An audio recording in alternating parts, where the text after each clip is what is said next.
conversar.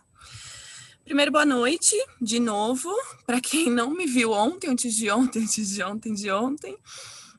Meu nome é Daiane, eu sou diretora de conhecimento aqui da Comunitas. A Mari também trabalha aqui na área de inovação.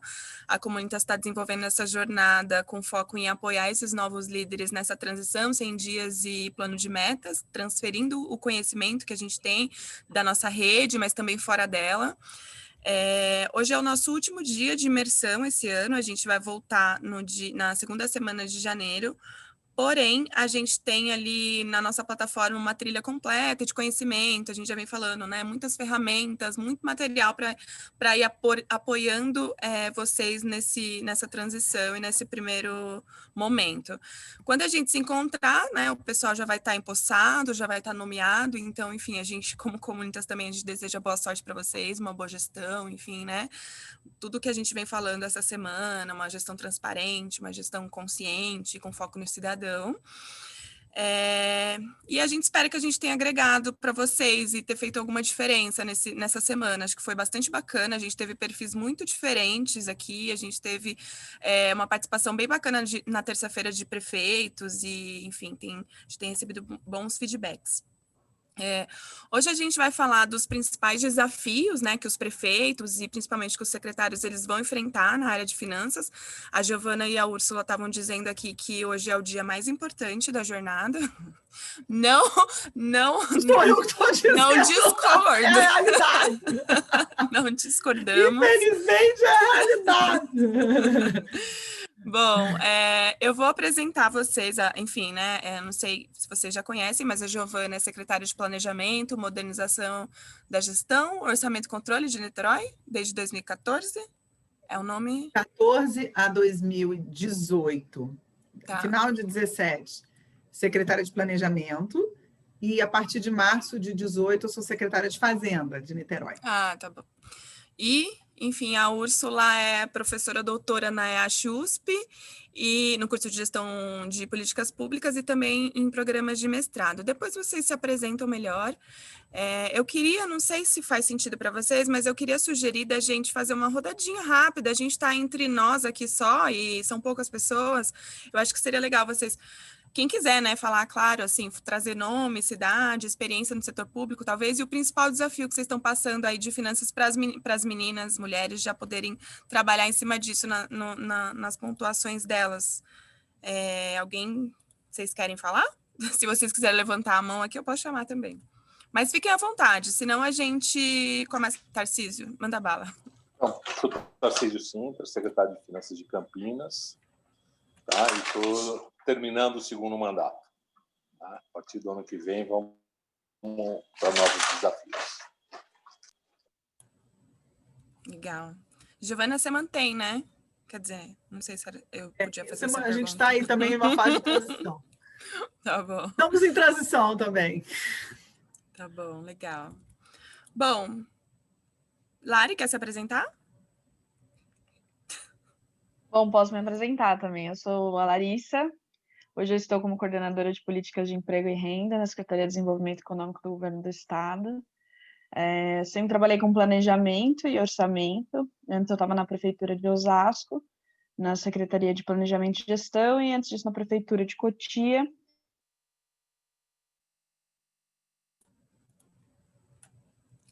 Você travou. Está tudo bem.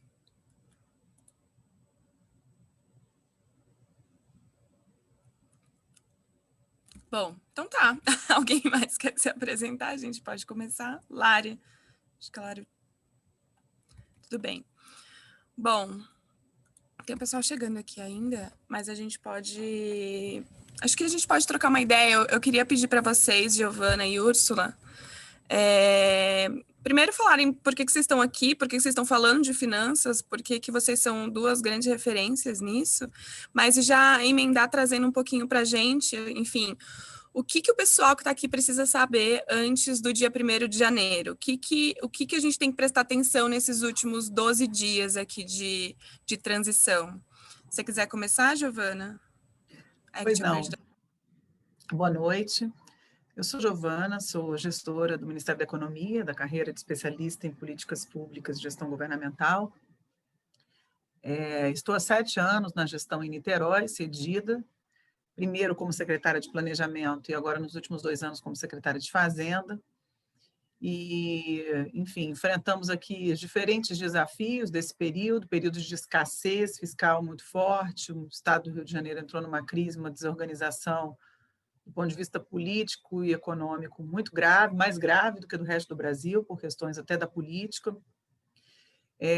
Depois a nossa situação mudou um pouco, em decorrência de um ingresso muito robusto de royalties no campo do pré-sal, e criamos, então, uma poupança de royalties, que foi significativamente usada agora no período da pandemia para as nossas ações de mitigação dos impactos econômicos e de políticas compensatórias de renda durante o isolamento social da pandemia. Então, nós temos aqui a nossa proposta hoje é discutir um pouco do que a gente conhece, também na relação com os demais municípios. Acho importante dizer, no folderzinho, estava presente a Abrasf, mas eu vou explicar que são fóruns diferentes.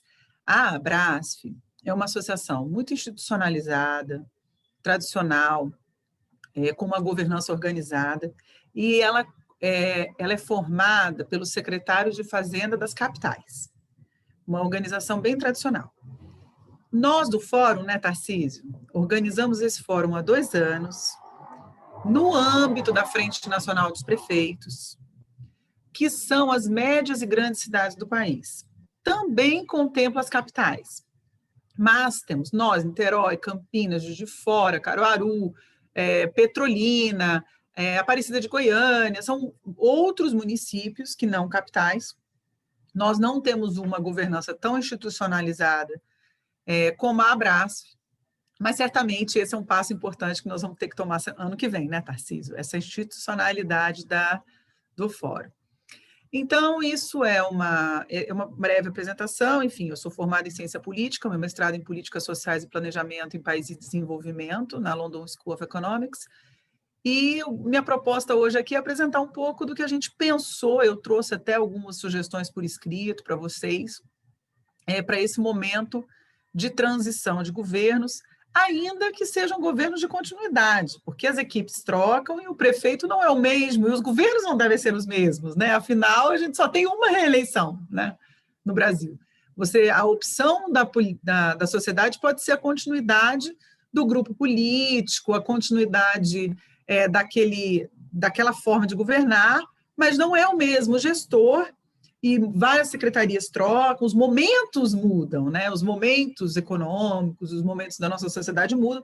Esse ano, especificamente, eu vou falar um pouco disso mais para frente, Daiane, quando a gente vai falar dessas consequências aí da pandemia para o ano que vem nas finanças municipais. Era isso, professora Úrsula. Muito bem, então, boa noite a todas e todos, um prazer estar aqui com vocês.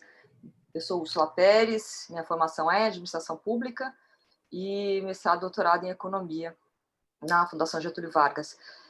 Eu atuei muitos anos como gestora, antes de passar a ser professora na USP, então eu trabalhei na Secretaria de Fazenda do Estado, na Câmara Municipal de São Paulo, acompanhando o processo orçamentário pelo viés da Câmara, né, na assessoria parlamentar. Depois eu fui diretora de orçamento e depois secretária adjunta de Planejamento, Orçamento e Gestão. Então, eu nunca fui secretária de Finanças, mas eu sempre trabalhei muito com o orçamento. Nunca controlei tesouraria, nem arrecadação, mas a gente sempre acompanhou muito, porque o orçamento é absolutamente dependente, né, do controle do fluxo da entrada das receitas. Esse é um momento extremamente importante, relevante e desafiador, né, que a gente está vivendo, vocês especialmente que vão enfrentar, a partir do ano que vem, as áreas de finanças e planejamento dos municípios, diante de uma situação frágil, complicada, né, que os municípios em 2019 e 2020 começavam a sair da situação de debilidade fiscal, né, se recuperar e começar a enfrentar a pandemia em 2020. A situação não foi tão grave quando imaginávamos, é importante dizer, né, ao fim e ao cabo, o socorro fiscal da União ajudou, de certa forma, a não ser tão grave, não só repasse para os municípios, mas também o auxílio emergencial manteve consumo da população, e isso fez com que as receitas não caíssem tanto. e por isso eu acho que talvez o ano que vem seja ainda mais desafiador se não houvesse auxílio emergencial. Então, a gente tem que estar preparado para pensar em todas as possibilidades do que pode acontecer, e acho que uma das primeiras coisas a pensar num momento desse de transição, que é uma transição muito curta, né, que a gente está vivendo, daqui a 2 semanas tem início de governo, é dar conta de qual é a situação de caixa, né, e quais são os cenários possíveis que podem acontecer e se preparar para esses vários cenários. Mas, enfim, não sei se a gente já adianta essa conversa aqui de questões e possibilidades, mapear a situação fiscal, situação de endividamento, situação de caixa, mapear isso tudo. Eu fiquei pensando numa coisa que a Giovana falou, né, que há uma mudança sempre muito grande, mudam gestores, é bem possível que mudem os secretários, mas as áreas de finança e planejamento, elas têm uma tendência a ter um core, né, tem uma equipe, uma burocracia, que pela sua especialidade é provável que pessoas que cuidam de informações e sistemas fiquem. Então, essa é uma questão importante para quem está assumindo municípios pela primeira vez, entrar em contato com essa burocracia que domina os sistemas, os relatórios, e buscar informação com essas pessoas e até entender qual que é o perfil dessas pessoas, a qualidade dessas pessoas, para não sair trocando pessoas no primeiro momento sem entender quem são elas e se elas podem ajudar. Nas 2 vezes em que eu fiz transição, né, e entrei assumindo cargos em governo, as pessoas da burocracia da máquina foram extremamente importantes para um trabalho adequado que a gente conseguiu, que eu acredito que a gente tenha conseguido fazer. Então, essa é uma questão inicial. Quem são essas pessoas? Que informações elas têm? Mas fazer esse mapeamento inicial de informações de receitas, despesas, dívida é fundamental, e aí preparar cenários possíveis de tudo que pode ser o ano que vem, porque é um ano, de fato, de muitíssima incerteza. Até agora a gente não sabe o que a União vai fazer, e o que a União for fazer tem total repercussão para o andamento das finanças dos municípios. Enfim, mas eu acho que a gente pode ir debatendo e colocando. Obrigada, Úrsula. Úrsula, posso só fazer um comentário? Eu fiz um comentário anteontem, na quarta-feira, hoje eu estou trabalhando com a minha equipe, nós não temos 15 dias, nós temos 6 dias úteis. Tá?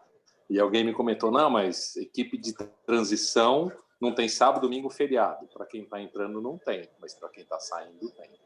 Então, eu acho que é muito importante vocês estarem trabalhando com isso, porque o pessoal que está na casa falou, olha, eu estou disponível desde o dia 30 de novembro. Tá? Aliás, no caso de quem só tem primeiro turno, está desde o dia 16 de novembro. Então, agora faltam 6 dias úteis. Precisamos estar muito alinhado com essa questão. Perfeito, Tarcísio. Eu já ia lembrar disso que você me disse na quarta-feira. De fato, a gente tem 6 dias, e aí eu vou aproveitar, então, vou fazer o seguinte. Eu vou trazer alguns pontos, gente, mas fiquem super à vontade para falar. A Giovana falou, eu falo agora. Fala o que você quiser na hora que você quiser, porque eu acho que vocês têm muito mais a agregar. Mas, assim, eu vou trazer alguns pontos que a gente foi recolhendo durante essa semana, que eu acho que vale a gente discutir. Por exemplo, agora, 6 dias antes desse final de transição, a gente ainda pode falar de diagnóstico, a gente ainda está falando de ferramenta, o que precisaria ter nesse momento? Manda bala, Giovana. O diagnóstico agora, Tarcísio, Úrsula, eu entendo o seguinte, é o que é emergencial, ou seja, tem caixa para pagar o salário dia 2 de janeiro? Quem está autorizado a pagar? Está nomeado? Vai continuar nomeado? Os convênios com os bancos estão válidos? Quais são os contratos que vencem dia 31 de dezembro? Não é raro o contrato de TI terminar dia 31 de dezembro. O contrato da concessão de lixo terminar dia 31 de dezembro. Vários contratos de natureza continuada terminarem em 31 de dezembro no último ano de gestão. Isso não é raro acontecer. Então, acho que é importante o gestor da Fazenda, chegando nessa pequena transição, eu tenho um slide para apresentar, Daiane, se você me permite. A primeira coisa é olhar isso, quer dizer, como é que a gente vai pagar as contas? Porque estruturar a receita, em janeiro, você ainda consegue. A maioria dos municípios vence em fevereiro a cota única do IPTU, que é uma coisa importantíssima, um processo crítico para qualquer município, é o IPTU, e a cota única é um caminhão de abóbora, né? Porque normalmente você dá um desconto, a turma paga a cota única, é ali que você vai ter um termômetro sobre qual que vai ser a sua receita de IPTU naquele ano. Então, isso dá para organizar em janeiro. Agora, pagar as contas para evitar uma descontinuidade administrativa, eu acho que é o ponto mais crítico agora nesse período. É garantir que nós tenhamos condições de contrato com o banco, de sistemas, de pessoas e principalmente de caixa para arcar com esses compromissos. Porque, reparem, esse ano nós temos uma especificidade que é essa lei complementar que a professora Úrsula se refere, a 173, que fez esse grande repasse para compensar as perdas na arrecadação em decorrência da pandemia, ela também permitiu uma excepcionalidade, aquela regra que a Lei de Responsabilidade Fiscal apresenta, que a gente não pode deixar restos a pagar sem cobertura de caixa para o ano seguinte. Qual é a grande obsessão da gestão? Nós, que já fechamos governos, já fechamos gestão, é a gente ter caixa para honrar os compromissos assumidos durante a gestão. Você deixar a famosa disponibilidade de caixa, que é um mantra do último ano de mandato, porque senão você cria um crime de responsabilidade ali para o prefeito, né? Então, a obsessão sempre foi. Só que esse ano, até corretamente, porque, afinal de contas, dadas a incerteza da quantidade de despesa com a pandemia, e qual seria o tamanho da frustração da Receita, a lei complementar, ela excepcionaliza para aquelas despesas relacionadas à calamidade pública, você não necessariamente precisa deixar em caixa os recursos para arcar com os compromissos assumidos. Então, é possível, isso não necessariamente vai acontecer, mas dessa vez vai ser permitido, que vocês encontrem restos a pagar no ano que vem sem uma cobertura de caixa, o que é correta, e ainda legalmente, né? Porque isso acontece muito, mas é ilegal. Mas dessa vez, legal se tiver relacionado à pandemia. Então, se a lei complementar, ela tem algumas consequências, essa lei que faz esse repasse, que fez esse repasse nesse ano de 2020, para compensar as perdas de arrecadação. Uma outra consequência que ela apresenta é que muitos municípios, como critério de distribuição desses recursos da Lei Complementar 173, seguiu mais as regras do Fundo de Participação dos Municípios do que necessariamente as características de despesa com a calamidade pública. Ou seja, o Fundo de Participação de Município, ele tem uma regra de redistribuição que é redistributiva entre os entes, para manutenção do Pacto Federativo, enquanto que as despesas com a pandemia, elas aconteceram nas médias e grandes cidades, que foi aonde teve maior formação de leitos, despesas na área de saúde, com agentes de saúde, medidas compensatórias para os impactos econômicos do isolamento social. Só que os recursos da 173 foram distribuídos assim mais linearmente, digamos assim, seguindo os critérios dos fundos de participação dos municípios.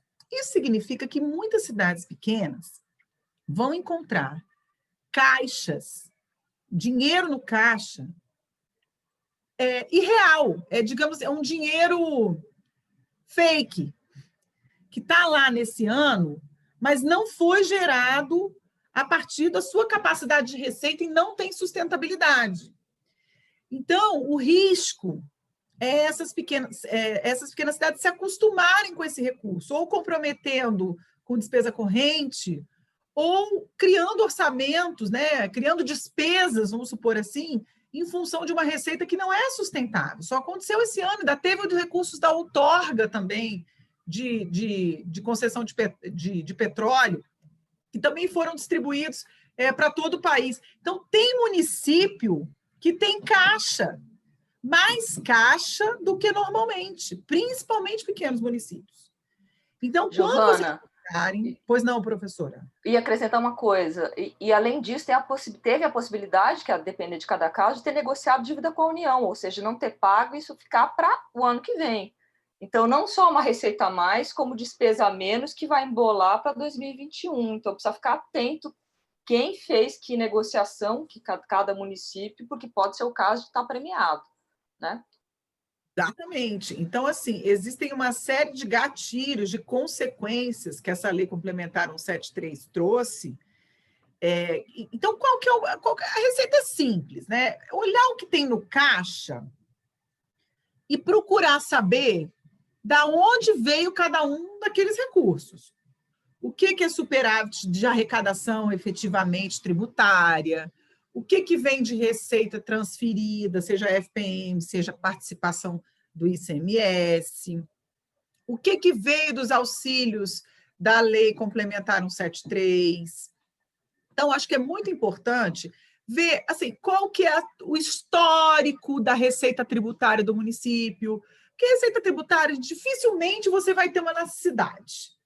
Normalmente, você, às vezes, assim, faz uma licitação da folha, e você tem ali um ingresso maior, ou você faz um refis, aí você também tem um ingresso maior, ou você faz, né, algumas medidas assim mais excepcionais que você consegue, digamos assim, bamburrar, né? Consegue aumentar uma arrecadação de uma forma muito repentina em pouco tempo. Mas não é o normal. Então, o ideal é você ver com o seu histórico de receita e identificar ali também, depois que a gente estiver falando mais para frente, né, olhando para o futuro, quais são ali os seus potenciais possibilidades de aumentar. Eu ia mostrar o slide, nem mostrei, porque falei também tanto aí da 173, e acho que eram essas colocações. Fica à vontade. Entendeu? Do ano que vem. O que você acha, professora? Eu não sei. Não, eu concordo totalmente. Eu acho que é fundamental olhar essa situação, né? O que tem de empenho a pagar, e aí, em dezembro, a partir do começo de janeiro, o que está em restos e qual a disponibilidade de caixa, entender o que o município negociou com a União, se tem questões aí que ficarem abertos, contratos que findam e também despesas que são muito de início de janeiro, que podem ter despesas com saúde, né, despesas de hospital, despesas de repasse para organizações sociais de saúde, que muitas vezes são logo de início, né, os primeiros 10 dias, e aí você precisa organizar seu caixa para não ter furo, e muitas vezes são despesas essenciais. Então, olhar isso tudo para fazer um planejamento mais de emergência, para daí conseguir pensar como é que organiza mais para frente.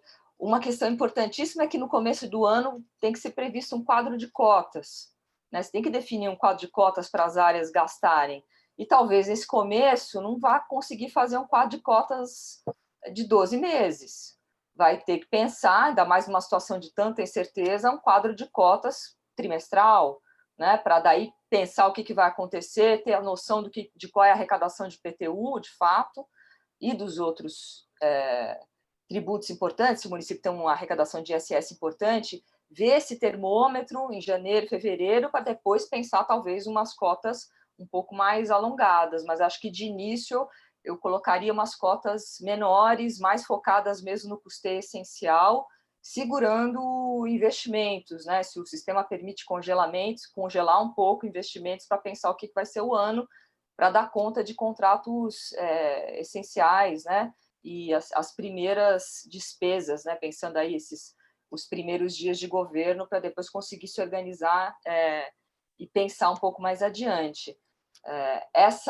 Esse mapeamento, essa conversa agora nesses próximos 6 dias úteis, como bem lembrou o secretário Tarcísio, com a equipe que está lá, é fundamental para todo essas informações, olhar os detalhes, né, das principais impostos, das principais arrecadações, uma curvinha ABC, e as principais despesas. Então, tem que fazer um mapeamento. Quais são os principais contratos, os mais volumosos nas suas despesas e os seus vencimentos? Organizar isso.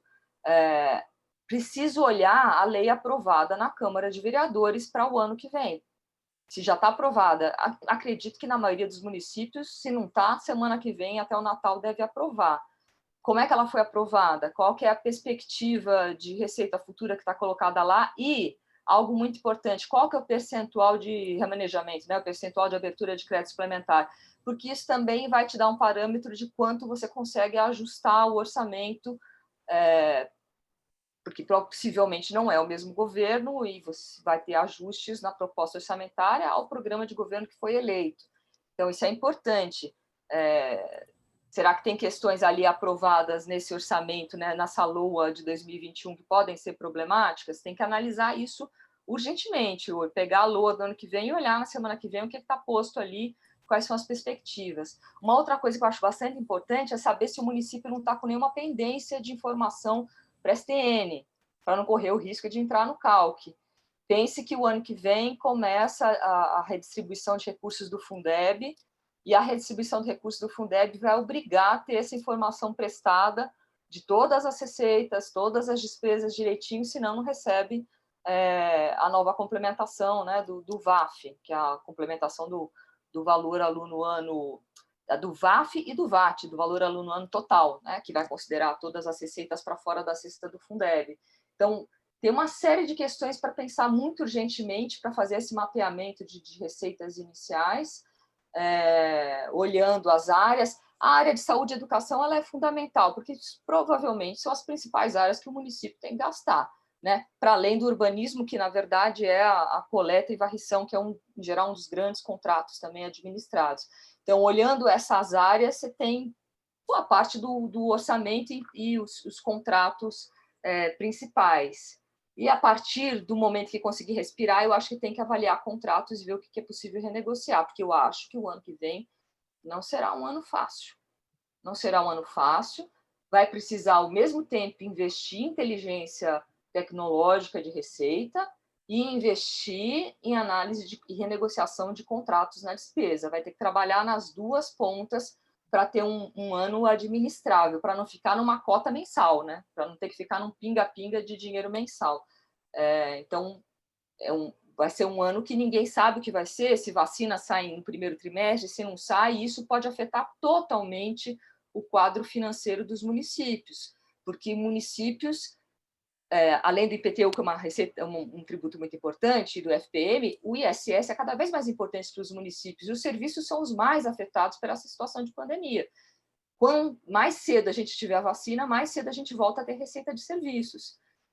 Então, não sabemos, é uma grande incógnita. Tem que pensar cenários a partir do, como a Giovana falou, né, do histórico da arrecadação, mas a gente está trabalhando com um nível de dúvida muito grande, né? Que cenário é esse que a gente consegue projetar? É muito difícil fazer projeção de cenários quando a gente não sabe o que vai acontecer na saúde e quando a gente não sabe como é que o governo federal vai operar. Se houver uma reedição da 173 num critério mais lógico, porque eu também concordo que o critério não foi muito lógico, eu até fiz um trabalho com um colega sobre as receitas dos estados e das capitais, e o que a gente apurou é que houve um enorme desequilíbrio no repasse. Então, estados que gastaram mais, né, e que perderam mais ICMS, receberam menos do que estados que não tiveram perda de ICMS e gastaram menos com a saúde. Então, isso aconteceu com os estados, aconteceu com muitas capitais, algumas foram beneficiadas porque tinham enorme dívida, outras não tinham dívida, não tiveram benefício, então a gente teve um desajuste importante nessa lei complementar, ainda que ela tenha nos mantido vivos, né, financeiramente. Mas se vier uma reedição, ela tem que ser repensada, e eu acredito que a Frente Nacional de Prefeito deve estar atuando nisso, né, Giovana? Vocês devem estar pensando. Também tentou muito, sabe, professora, que os critérios seguissem pelo menos assim, distribuição de leitos. Mas o medo, né? O medo do governo foi maior que qualquer coisa. Então, não queria se comprometer com nada que pudesse ser um desajuste. No fim das contas, eles passaram mais recurso do que imaginado, só que de maneira equivocada. Então, essa foi atuada. Tem uma coisa interessante que eu queria pedir sua ajuda aqui, que eu acho que pode ser muito útil para esse grupo que está entrando, do ponto de vista da despesa, e que é uma tarefa importante da Fazenda mesmo, porque o planejamento normalmente que segura, né, cuida dos empenhos, de corte de contratos, está mais relacionado à despesa, o pessoal que cuida do orçamento. Só que na Fazenda e nas finanças tem essa questão das cotas que você falou. Então, é importante a gente observar que para a gente, e aí eu quero sua ajuda, professora, para me ajudar aqui mais ou menos no meu raciocínio.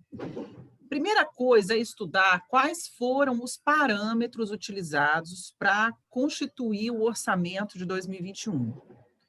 Porque a gente elaborou o orçamento num momento dramático da pandemia. Sim. Então, a gente achava que a gente ia ter uma frustração orçamentária assim, de 30% em 2020. Então, de fato, pelo menos o nosso e outros que eu já conversei também, foram orçamentos muito conservadores. Sim. Agora, pode não ter sido a prática desse município que você está aí.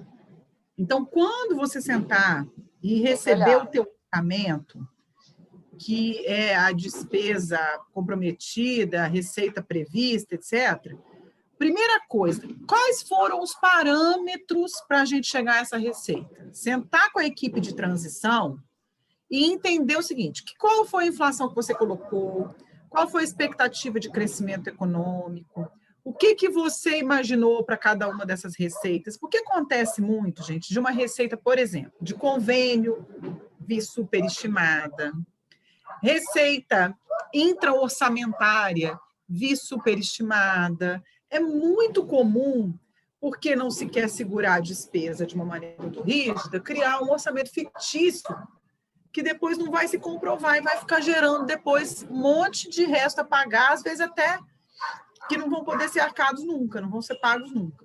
Sim. Então, eu acho importante vocês entenderem os parâmetros do orçamento, professora, e aí como fazer essas cotas a partir desses parâmetros. Se foram parâmetros conservadores, é uma coisa. Se foram parâmetros muito amplos, já merece, além das cotas, um contingenciamento, né, bem linear, e as cotas, até que a gente verifique para onde vai essa economia em 2021. E algumas questões que são clássicas, que é, por exemplo, reservar todo o recurso de folha já em janeiro. Municípios que têm boas práticas fiscais reservam em janeiro 13,3 folhas de pagamento no orçamento. E mantém no caixa da receita própria pelo menos 1,5, 2 meses de folha. Na segurança, né? Caso seja possível, né? A gente sabe que não é fácil. E aí, ir comprometendo com investimento a mais disso aí. Entendeu? Então, acho que é importante, gente, porque assim, não há que se falar em nada se a gente não paga salário e aposentado no município. Isso aí é a obsessão nossa. E isso não é... E no município, é a minha fala tradicional, não tem cheque especial. É o que está na conta.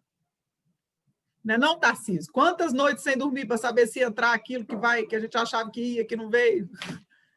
Eu faço uma comparação, Giovana, das receitas municipais. Tá? O município, a gente faz receita e despesa, é arroz com feijão. Não tem milagre.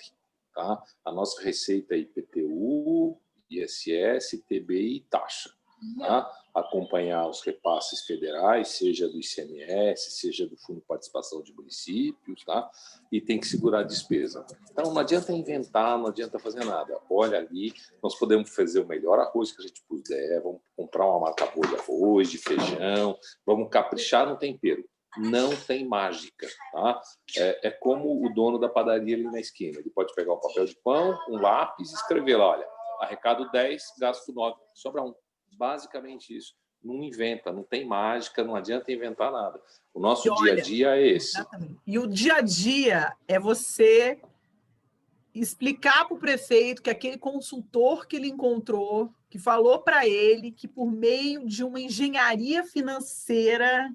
Dá para dobrar o IPTU. 200 milhões no caixa em 3 meses. Entendeu? Então... É explicar para o prefeito, né, Tarcísio? Quantas vezes, né, também, a gente não é... graças a Deus... Para quem está entrando, vocês vão receber um monte de gente, tá, que vão com soluções mágicas. Tá? Vendendo sonhos, vender sonhos. Vende sonhos. Aí você pergunta para ele, a varinha do Harry Potter vem na caixa de metal, de cristal ou de madeira? É isso, exatamente. E é o que mais tem, e é uma canseira, porque essas consultorias elas vão vender para os prefeitos terreno na Lua, e coitados, os caras querem ganhar, querem investir mais, né? Precisam gastar mais, e isso às vezes até gera um desgaste. Então a gente tem que ter muita segurança, conversar com eventualmente com essa consultoria. Não é que elas todas vão ser, às vezes a gente tem espaço, margem de melhoria de arrecadação. Declan, né, Tarcísio? Declan é uma coisa legal para você aumentar seu índice de CMS, que você pode fazer um bom monitoramento, você pode fazer um sistema de georreferenciamento para encontrar áreas da cidade que não estejam no cadastro e aumentar a sua base do IPTU, pode reformular uma planta genérica de valores para atualizar aí os valores que vão incidir o IPTU, pode fazer uma fiscalização mais efetiva de ISS em serviços que tradicionalmente não são fiscalizados, você pode aumentar a cobrança, que não é uma atividade... É o arroz com feijão. Esse é o arroz com feijão, exatamente. Então, assim, quando vierem mandar um foguete para a Lua e o prefeito ficar animadíssimo com aquela ideia, você fala, não, então vamos fazer um referenciamento de bairro, da outra ideia, entendeu? Que é mais factível e mais realista, porque, de fato, é o que o Tarcísio falou, não tem... você tem margens...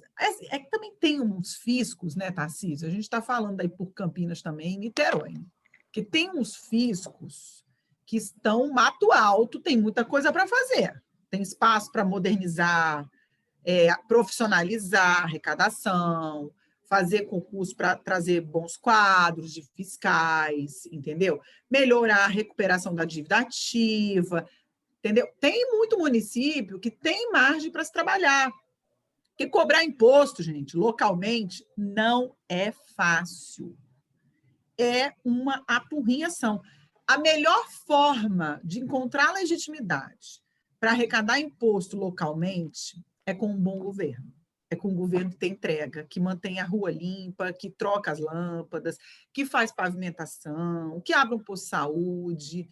Esse é o melhor jeito de arrecadar imposto no município, porque a população vê os recursos voltando. E isso gera um ciclo virtuoso. Agora, se está tudo caindo aos pedaços, a população não vê a atuação do governo, avalia o governo, às vezes, ou corrupto ou inepto.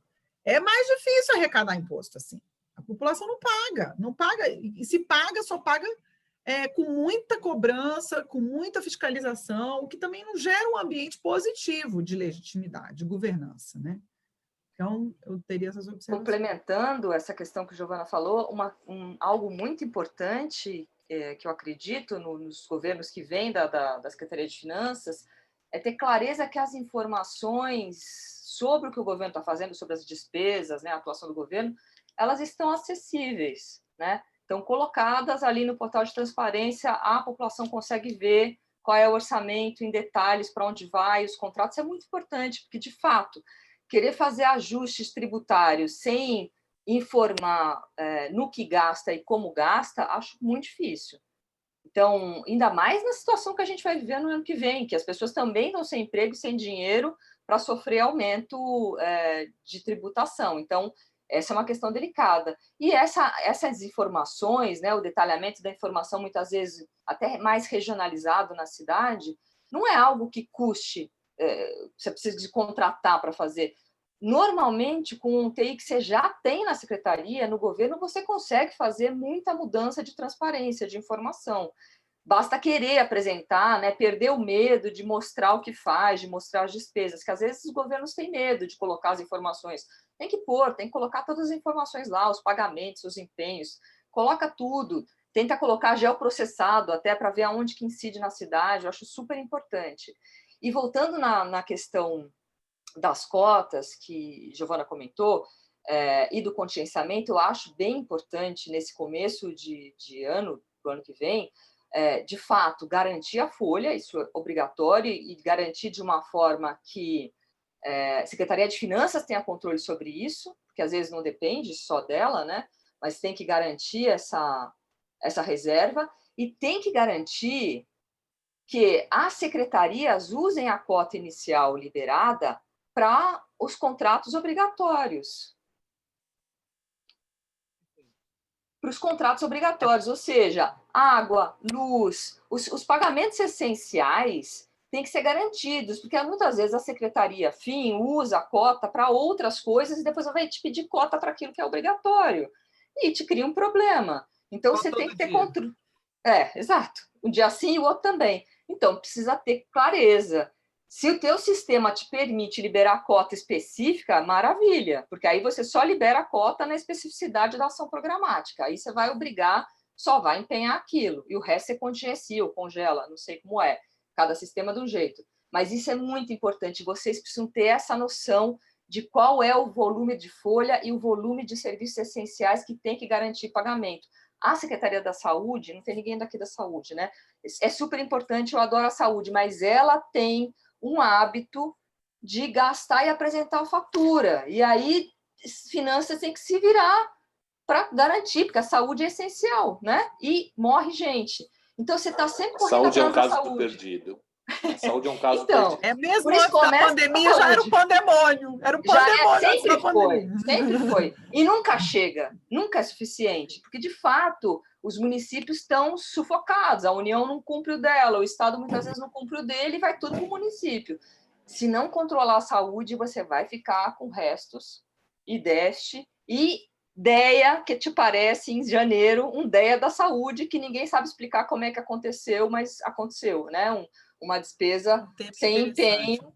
Essa é uma questão muito importante. Olha a saúde e olha a educação também, porque a educação é uma área volumosa, tem um volume enorme de salários e tem regras super complicadas para você cumprir, de limite percentual, de Fundeb, de todos os critérios de Fundeb que precisa atuar. Enfim, limpeza urbana também, os contatos de coleta e varrição, não raro, o último mês não é empenhado. E aí você começa o ano, vem lá um DEA de limpeza urbana, né? De coleta. Então, cuidado também, olha o contrato da coleta e varrição. Enfim, são essas questões que eu acho que é importante pensar e garantir a essencialidade nos primeiros dias, né? Que a gente está chamando a atenção, para conseguir ter fôlego para administrar uma mudança mais estrutural de receitas, que implique revisão tributária. Eu acho muito importante que o IPTU seja uma avaliação cotidiana, né? Se tiver recurso para fiscalizar e repensar a PGV sempre, você não tem saltos de tributação, porque ter saltos de tributação é muito impopular. Se você ficou anos sem reajustar, aí você vai lá reajustar você, que é um salto de 20%, vai ser muito difícil aprovar na Câmara, a população não vai gostar, enfim. Então, se fizer sempre um pouquinho, é a melhor coisa para o IPTU, por exemplo, e atuar também no ISS de forma inteligente, né, com o uso da tecnologia para ir reduzindo sonegação, acho que é importante. Enfim, são questões aqui... Interessante você ter colocado esse tema, professora Úrsula, dos DEA, gente. DEA, quando muda a gestão, é um balaio de gatos, assim, sai DEA de tudo que é buraco, assim. É isso, a gente alegando que não recebeu. E olha, não é só o governo que muda de liderança, não, sabe? O governo continuidade. Não, o mesmo governo faz isso, porque é ano de eleição, enfim. Gasta com outras coisas. Então, assim, é muito importante, gente, avaliar também, até por uma questão de compliance, a natureza dessas DEAs, sabe? DEA de obra, DEA de entrega de medicamento, DEA de entrega de merenda.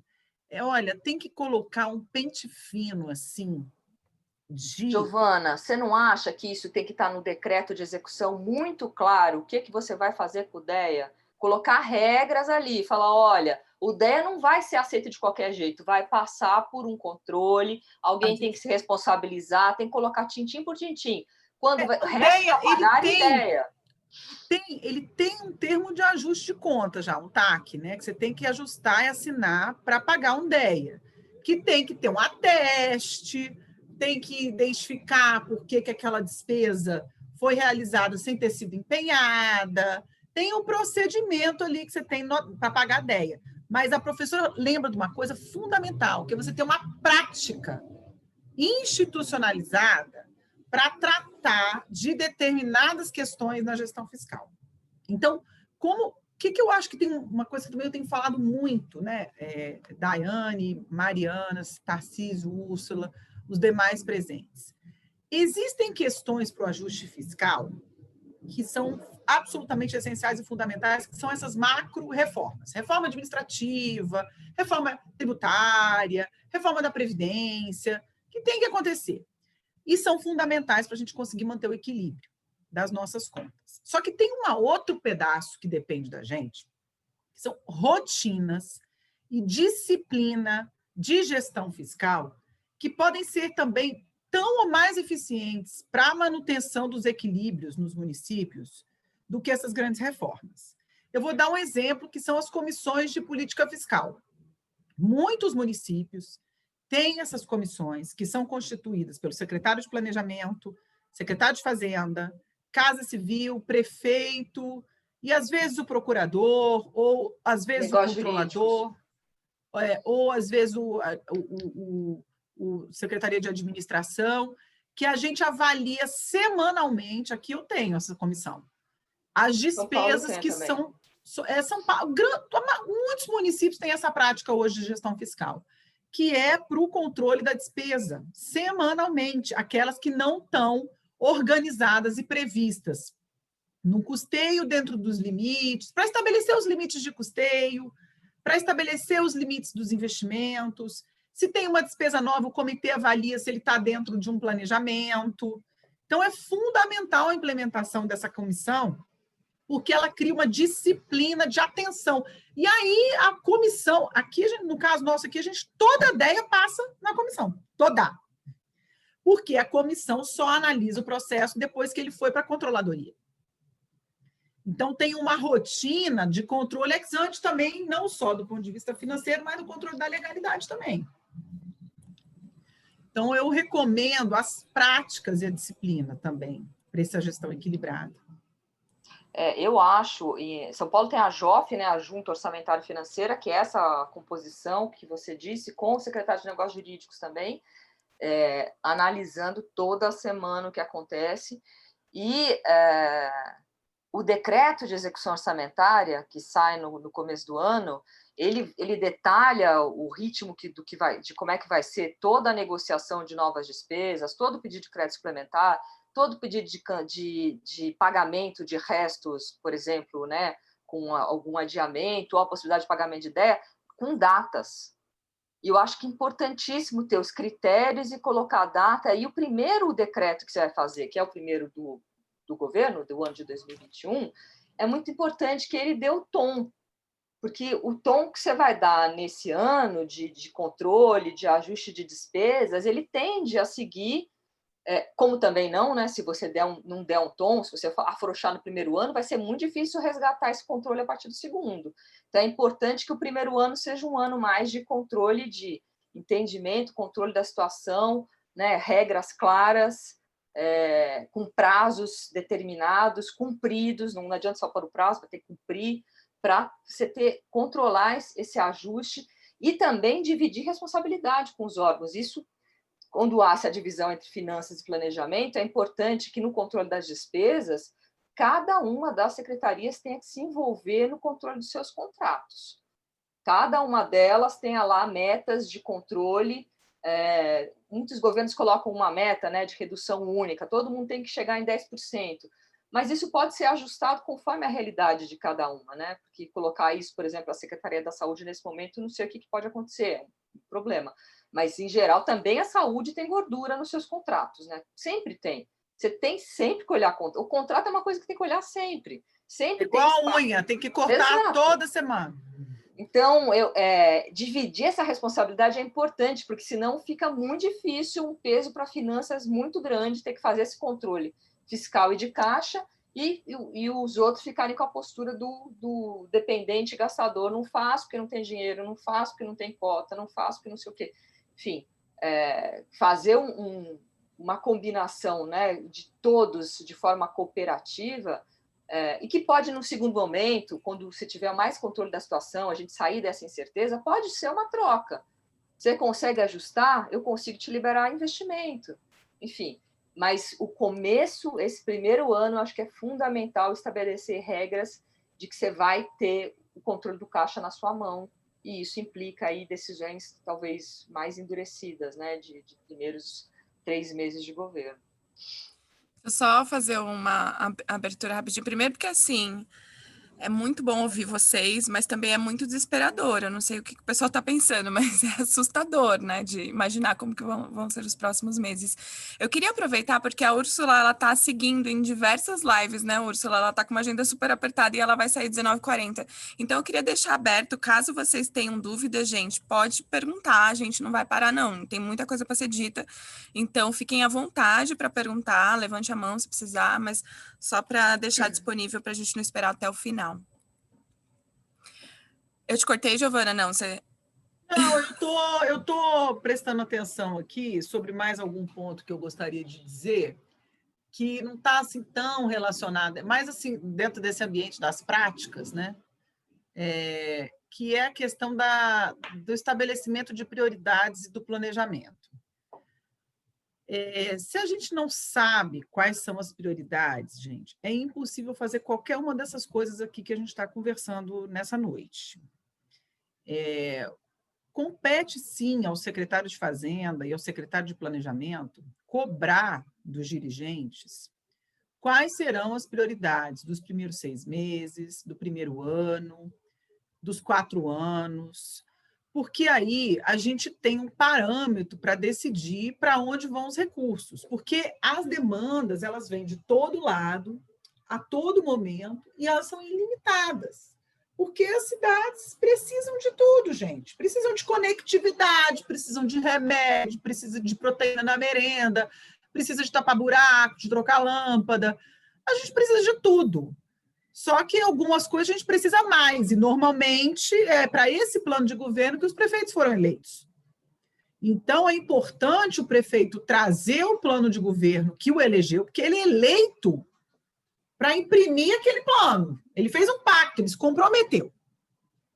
Então, ele tem uma capacidade de construir consenso e diálogo na medida que ele traz ali, né, a sua bagagem eleitoral. Não, me comprometi para abrir a UPA. Eu vou reduzir aqui o contrato de limpeza. Quem mora em região de praia sabe que essa coisa de limpeza de praia é uma drama. Quantas vezes por semana que vai limpar a praia? Se vai limpar só de manhã, se vai limpar de manhã de noite. Então, você vai criando e fala, não, eu vou diminuir a quantidade de dias que a praia vai ser limpa, porque eu tenho que colocar médico nas unidades de saúde na periferia, entendeu? Então, você tem um pacto, um diálogo, uma construção com a sociedade quando você sabe para onde você está indo. Mas se você não tem essa colocação política, fica muito difícil de tratar as decisões. Muito difícil. Então, importante a gente tirar isso do dirigente. Eu ia dizer, Giovana, que eu acho perfeito, eu acho isso fundamental. Não tem como governar se não tiver esse parâmetro. E, inclusive, eu ia dizer o seguinte, eu acho que é algo muito importante para o secretário de Finanças, em conjunto com o planejamento, né, separado, ter a noção do nível de discricionariedade do orçamento. Você precisa calcular isso para semana que vem ou a outra. Qual é o volume da receita de impostos, e sobre ela incide o percentual da educação, que é 25%, mas não sei, pode ser diferente em algum município, tem alguns que são 30%. Qual que é o percentual da educação? As receitas que vêm específicas para a educação, que também tem que ser separadas. O percentual da saúde, que em geral ele nunca cumpre, é sempre a mais, mas tem que saber quanto você vai ter que aplicar em saúde. Qual é o teu volume de gasto com o pessoal? Qual é o teu volume de duodécimo com a Câmara de Vereadores, que você é obrigado a passar? Qual que é o volume de gasto com a limpeza, a coleta e varrição de rua, porque isso também é algo essencial que você não tem como deixar de fazer. Enfim, faz o cálculo dessa essencialidade que tem obrigação constitucional, obrigação legal e essencialidade de serviços e vê qual é a discricionariedade que te sobra, porque o prefeito pode ter feito uma programação que vai muito além dessa discricionariedade. E aí vai te criar também, você vai ter que fazer um ajuste de expectativas entre os secretários e o prefeito. Olha, eu não posso fazer um novo parque, senão eu não aplico o dinheiro da educação, ou da saúde, ou da coleta, ao pessoal. Então, o nível de discricionariedade não está muito alto. Essa é uma questão, né? Os municípios têm aí uma sobrecarga de regras que você tem investimentos possíveis, discricionariedade possível, muitas vezes a menos de 10%. É importante saber isso para não vender sonho, né, para o prefeito, para o núcleo de secretários. Todo mundo tem que ter clareza de quais são as possibilidades e, sim, esse discricionário tem que ser muito prioritário, tem que ter prioridade, porque não vai dar para fazer tudo. Então, qual é a prioridade do primeiro ano, do segundo e assim por diante? Concordo com a Giovana. Então, esse cálculo da discricionariedade é fundamental, tem que estar claro para o secretário de Finanças e para o prefeito, pelo menos, e a priorização do que vai fazer, que é o programa de governo. Legal. Eu queria perguntar para vocês, aproveitando, vocês falaram muito de comunicação, de alguma forma, e eu lembro muito de um case de Juiz de Fora, que a gente acompanhava o pessoal de comunicação lá, e eles fizeram um trabalho que eu achei muito interessante. Aí eu queria perguntar para vocês se, inclusive, é uma coisa que pode fortalecer, se é uma coisa que pode ajudar nesse primeiro momento, mas essa coisa de transparência com a população. Juiz de Fora, eles começaram a contar para a população quanto eles estavam gastando com lixo, e aí o quanto isso estava tirando do orçamento. Vocês acham que, nesse momento, poderia ser uma boa estratégia para a gente conseguir dar uma segurada no orçamento? Eu acho que transparência é sempre uma boa estratégia, sempre. Porque isso, várias vezes eu estava na Câmara de Vereadores e ficava ouvindo discursos muito assim, inflamados ali, populistas, né, de políticos da oposição, para aumentar a despesa nisso, naquilo, reclamando, e eu, tudo bem, como eu não sabia de cor todo, eu só que está tirando da onde? Então, é do medicamento? E daí ele era ligado à saúde. O senhor está sugerindo o quê? Né? Nós vamos tirar da onde? Então, quanto mais transparência, eu acho, melhor, porque a população vai amadurecendo. Ainda que ela não concorde, ela não fique satisfeita, ela entende. Entendeu? Ela sabe que tem critério por trás da decisão, ela sabe que aquilo foi olhado, entendeu? Ela não precisa gostar. Ninguém gosta, na verdade, né? Na verdade é isso. Mas você traz critério, você traz transparência, você traz um amadurecimento do diálogo, eu acho, republicano até, sabe, Daiane? Eu acho que quanto mais transparência nesse caso, melhor, entendeu? É duro, mas eu vou contar uma experiência para vocês, professora. Quando a gente fechou aqui em 2016, na dureza, o Rio de Janeiro estava um caos. Era o governador sendo preso, era o Estado encolhendo de tamanho. A gente fez um ajuste muito forte no final da gestão em 2016. E ali a gente adiou a incorporação de plano de cargos de professor, que ia ser logo incorporado tudo no dia 1º de janeiro de 2017. Aí a gente fez um escalonamento para começar depois de 18 meses e incorporando 1/3 a cada 6 meses depois de 18 meses. Aí quando a gente foi comunicar isso, a gente chamou os diretores de todas as escolas no auditório e fomos explicar por que ia ter que fazer. Ninguém gostou. Quem ia gostar? O pessoal dizia que era um estelionato eleitoral, que era um absurdo e tal. Depois de 3 meses, as professoras atravessavam a rua para agradecer o prefeito, porque os aposentados e os professores, todo mundo do Estado estava sem receber salário. E sempre tinha alguém que tinha uma irmã que era professora do Estado, que era aposentada. Então, assim, de fato, tomar decisões difíceis. A pasta da Fazenda é a pasta que você tem que ter força para tomar decisões difíceis, coragem, entendeu? E não é para ser gostado. A prefeitura, que tem um secretário de Fazenda querido, você pode ter certeza que ele está no lugar errado. Precisa trocar de secretaria. Entendeu? Vai para a Casa Civil, sei lá, vai para outro lugar. Mas não está no lugar errado, porque secretário de Fazenda é a pessoa que tem que tomar as decisões difíceis para os políticos, entendeu? É a pessoa que tem que olhar à frente, que tem que dizer não, que tem que reequilibrar os pratinhos. É uma tarefa. E por isso que esse tipo de fórum, Daiane, é tão importante. Porque ela é muito solitária, a tarefa do secretário de Fazenda. Você tem o prefeito que é político e fica lá angustiado, confia, mas quer fazer, né, as coisas. Aí você tem todos os outros secretários de linha que querem gastar, o secretário de planejamento que varia de acordo com o acordo, às vezes ele apoia o fazenda, às vezes ele briga, porque quer gastar também.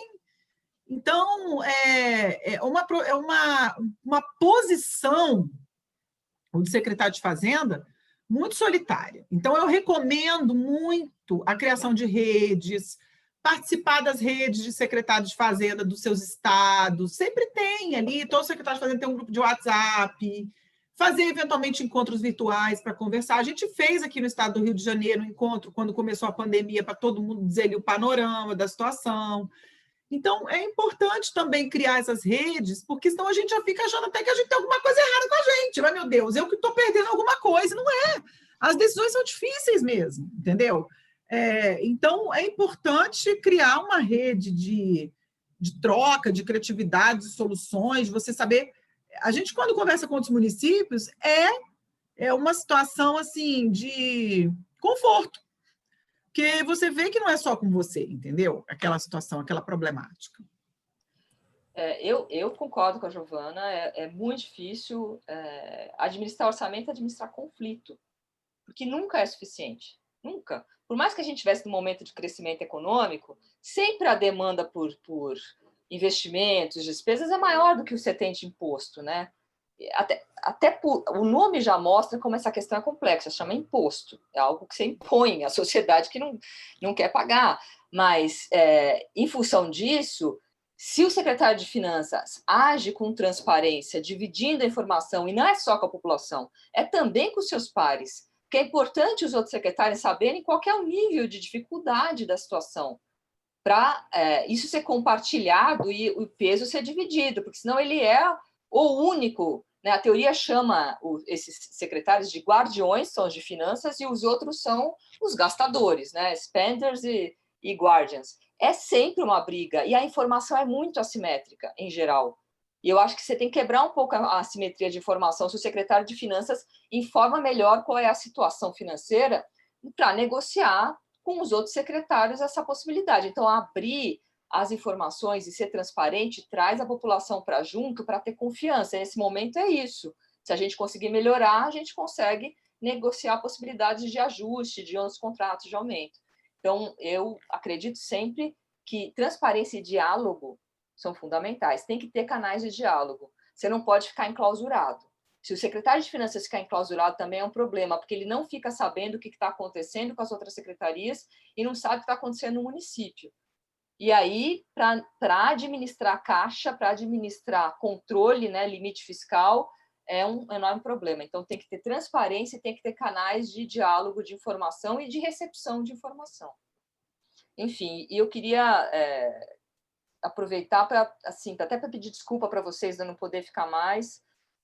De fato, acho importantíssimo esse tipo de fórum de discussão, como disse a Giovana, ainda mais, né, nessa área de finanças que é sempre tão difícil e tão solitária, lidando com todas essas dificuldades, e ainda mais nesse momento pandêmico que a gente está vivendo de enorme incerteza. Então, eu sugiro, Daiane, que vocês façam isso de forma até mais assídua nesse começo, nesses próximos meses, para dar apoio a todo mundo que está começando, porque ninguém sabe o que vai ser o ano que vem, e talvez isso, né, poder ter um momento de discussão com os pares, com os colegas, pode ser muito útil, né, em janeiro, em fevereiro, para esse começo de administração. E a gente pode seguir aí conversando. Então, agradeço a oportunidade de estar aqui, dialogar com a Giovana, com você, com o Tarcísio, com todos que estão aqui. Acho que é super, super importante. Obrigada, mas, Úrsula. Já tem que sair. Não, obrigada. Eu queria te agradecer demais, de verdade. Acho que eu sempre comento aqui que a grande força da Comunitas, a Giovana sabe, é de unir essa rede, é de compartilhar a experiência, porque é isso que a gente tem, é isso que a gente acredita que vai fazer algum diferencial. É muito, muito bacana, porque sempre que a gente faz encontros com a rede de finanças, são encontros que normalmente são muito mais cheios, porque eu acho que é isso que a Giovana falou, o pessoal tem uma ânsia de participar, porque são espaços únicos, e são encontros encontros de alto, enfim, de alto nível mesmo. A gente sabe que tem muita gente legal fazendo coisas incríveis. Queria te agradecer em nome da Comunitas, a gente está bem feliz de conseguir sua presença hoje. A gente já vinha tentando falar com a Úrsula e trazer ela para falar para a gente há um tempo. Úrsula, obrigada de verdade. E sim, a gente vai manter isso. Janeiro, fevereiro e março, a gente ainda vai ficar muito próximo desses municípios que a gente selecionou, apoiando nesses primeiros 100 dias. Então, acho que é legal até você falar isso, porque é o que a gente acredita também. Obrigada, viu? Obrigada. Giovana, é um prazer estar contigo aqui nesse diálogo. Boa sorte aí no ano que vem, nos novos desafios, e que a gente possa se encontrar outras vezes. Espero, viu? Conto com você. Obrigada, professora. Um prazer imenso conhecer, sim. Tchau, gente. Obrigada. Bom, vamos seguir então. Eu queria ver se o pessoal que está aqui quer fazer algum tipo de pergunta, aproveitar que a Giovana está aqui, porque senão eu ia falar para a Giovana se você não quer passar o material que você trouxe, enfim, para a gente dar um panorama, né, desse caminho das pedras aí. Você falou que trouxe algumas coisas sobre transição, acho que vale a gente salientar essas informações que a gente falou hoje durante o dia, o que fazer, quando e o que olhar para o futuro, enfim. Mas eu queria abrir para perguntas, eu acho que é uma ótima oportunidade, não sei se vocês estão com o microfone aberto, tem algum tipo de questão, seria bacana ouvi-los. Se não tiver, eu queria... Você faz essa amarração, Giovana, do que a gente falou e esses principais pontos? Deixa eu ver se eu consigo compartilhar aqui a apresentaçãozinha que eu tenho, que eu vou mandar para vocês, e vocês podem aí, então, disponibilizar, certo? Eu acho que isso é mais útil para núcleo central de governo, inclusive para prefeitos. A gente tem aqui quais seriam os objetivos, né, para organizar a transição, uma visão geral de linhas estruturadoras, desenvolvimento econômico, financeiro e fiscal e administrativo, que suportam, né, são macroprocessos que suportam aqui as áreas finalísticas, entregar sugestões de entregas aqui para os 100 primeiros dias de gestão, inclusive com um planejamento de atividades, né, para esses 100 primeiros dias. Com algumas sugestões de entregas, para quem tiver aí com um cardápio muito vazio, for uma campanha muito curta, sem debate, no meio de uma pandemia, difícil criar plano de governo. Então, a gente tem aqui uma sugestão de cardápio de pequenas e grandes entregas aqui nessas 3 áreas de desenvolvimento econômico, de financeiro e fiscal e administrativo e sociopolítico. Eu vou ter prazer de compartilhar isso com a Mariana do Comunes, já mando para ela. Show. E estou à disposição, então, já para... Legal. Se precisarem outra oportunidade, estou aqui à disposição de vocês.